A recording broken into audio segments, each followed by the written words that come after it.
Now, the provinces have been very clear. You want the Canada Health Transfer to increase from 22% up to 35% with indexation of 6%. Today, Federal Health Minister Jean-Yves Duclos said it doesn't make sense to talk about the numbers until you agree on the outcomes. Is that a conversation you're willing to have first?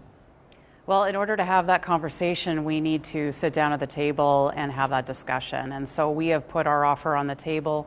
We haven't seen anything from the federal government yet, but I'm hoping that we can get to the table with the Prime Minister early in the new year before they set their budget. I know he's already indicated a willingness to move on the Canada Health Transfer, and so we just need to sit down and have that discussion. On that specifically, the health ministers did have a meeting last month and they couldn't move the ball any further ahead. What more can be accomplished by actually having the premiers and the Prime Minister around a table? Well, this is really a discussion that needs to take place. This is about funding, and it needs to take place at the First Minister's meeting in early in the new year, prior to the federal government setting their budget. It's very critical that we are the ones that are sitting down and having that discussion.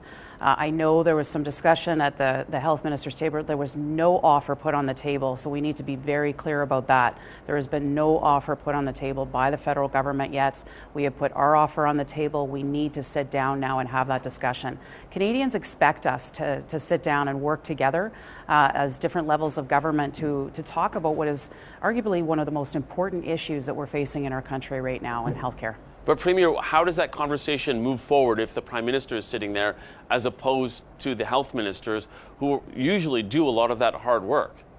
Well, the Prime Minister makes the decisions for the federal government, and so I can think of no better person to sit down with us than him. That's the table that it needs to take place in our First Minister's meeting, and we look forward to having that discussion with him early in the new year. So you've been firm in your call for increased funding without strings attached, but if that's the only roadblock to more money and better health care, are you willing to sit back and watch while your citizens live through a health care crisis? So we are obviously moving forward with delivering health care in each of our jurisdictions right across the country. That has not stopped.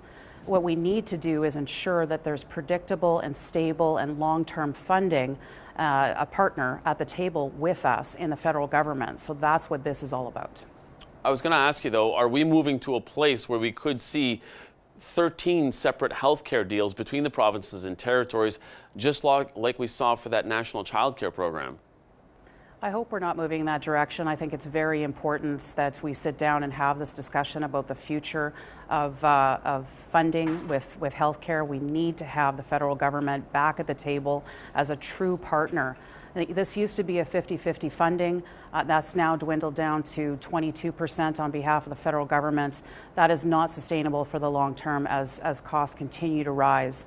And we can't just leave it to the provinces. We need to have the federal government at the table with us. I know you said it's something you're not open to, but if that's what actually gets the ball forward, I mean, every province has said that their needs are different and that's why they don't want the strings attached. So if the government comes to the table and says, we're going to negotiate separate deals with each province, would that not achieve a goal? Well, I think what we need to do is ensure that we have no problem being accountable and transparent in the way of as provinces and territories. We are accountable every day. We are the ones who deliver the healthcare services within our provinces and territories. We have no problem with that whatsoever. So if they're calling on accountability, we agree.